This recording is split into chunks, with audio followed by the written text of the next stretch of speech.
एक ईमानदार ते उच्ची सुची शख्सियत दे मालक दीन दुखियां दी मदद करन वाले सरदार मुख्तियार सिंह सूर्य दे पाठ दा भोग गुरुद्वारा शहीदां पिंड तलवंडी खुर्द विखे पाया गया, जिस विच अनेकां संगतां गुरु साहिब नूं नतमस्तक होईयां। इस समय रागी जत्थियां ने संगतां नूं कीर्तन दे नाल जोड़िया। इस तो उपरंत श्रद्धांजलि समारोह करवाया गया।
जिसकी बासत सोई ले जाएगा, जिसकी बासत सोई ले जाएगा, रोसक से तुम पाया क्या कीजिए।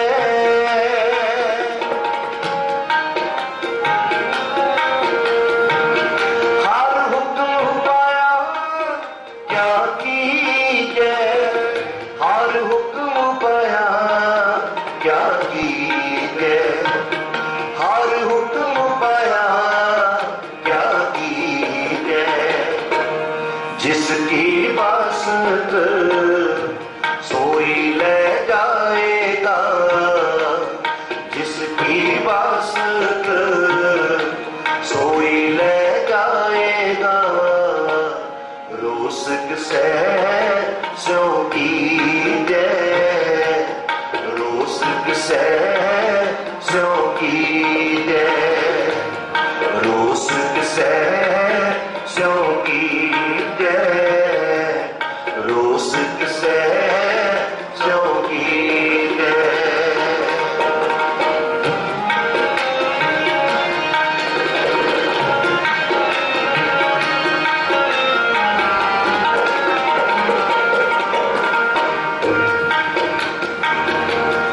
गुरमुख होवे सुभाना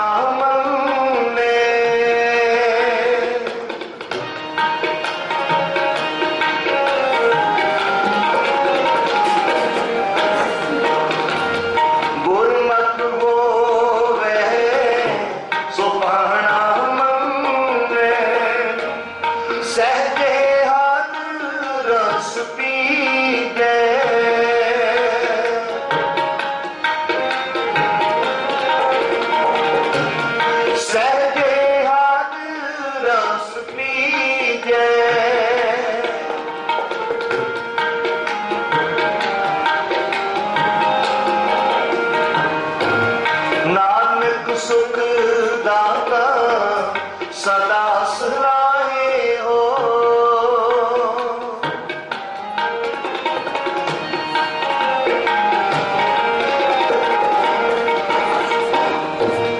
नानक सुख दाता सदा सराहे हो, रसना राम रवि दे,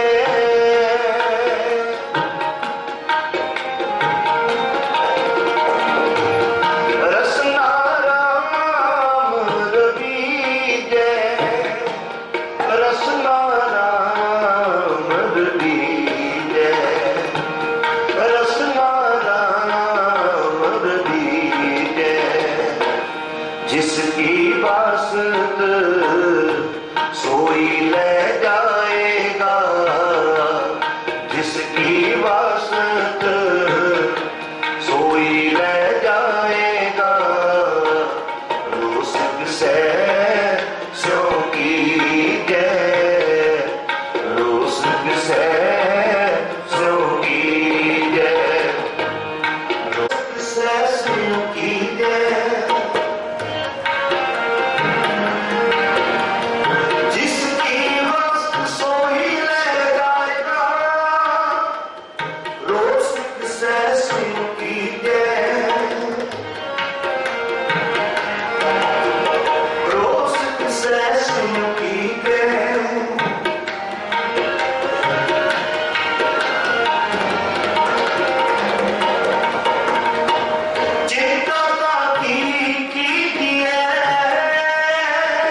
नानक चिर नहीं कोए।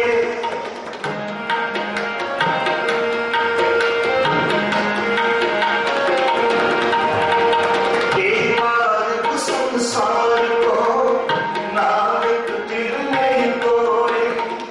रोज सैसे कीजे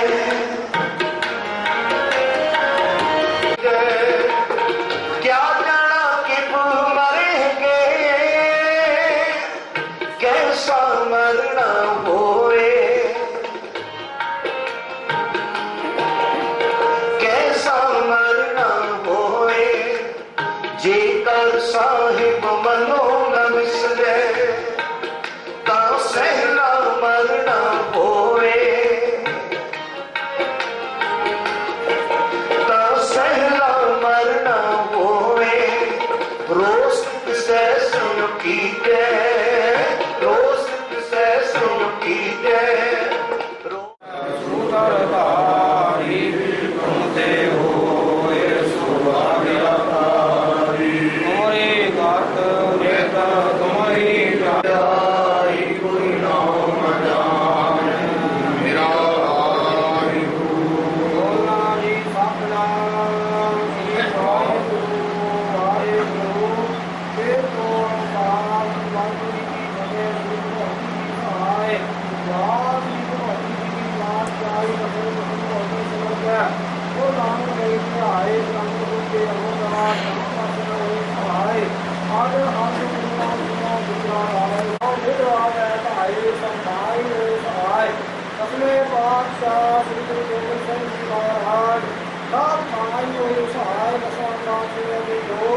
श्री गुरु ग्रंथ साहिब जी के बाद दर्शन दान का ध्यान करके बोलो जी बोलो जी।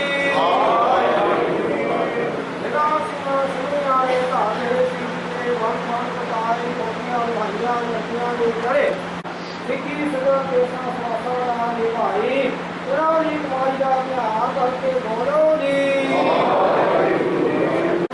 की उदास है जी खालसा जी को वाहेगुरु वाहेगुरु वाहेगुरु तावे तावन का सदा सत्संग होवे। जहाँ जहाँ खालसा जी सारे कहाँ कहाँ रचिया है देव देव फतेह गर्गी पैर कांति जी श्री साहब जी हो सहाय।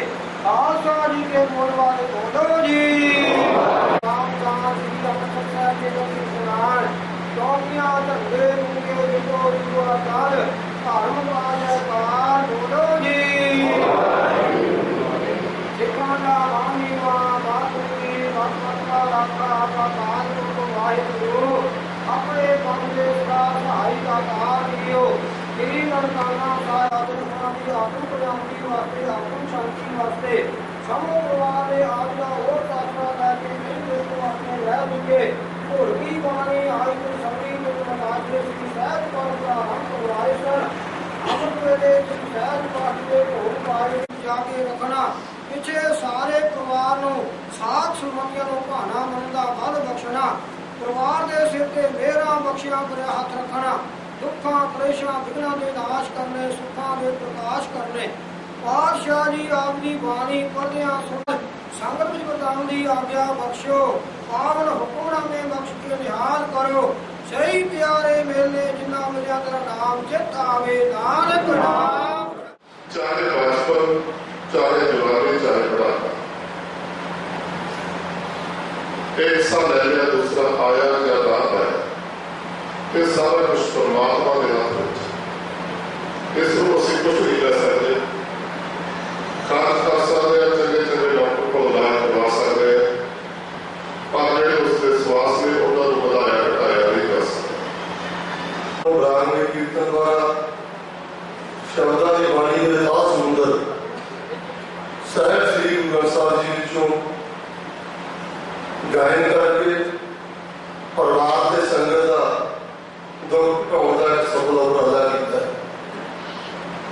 मौत अटल सच्चाई है किसी भी उम्र के किसी भी समय जो समा स्थान के कारण तीनों चीज़ा इकट्ठिया होंगे हर इंसान को आ सकती है। गीता कोई नहीं जा सकता एको एक सहारा गुरबाणी का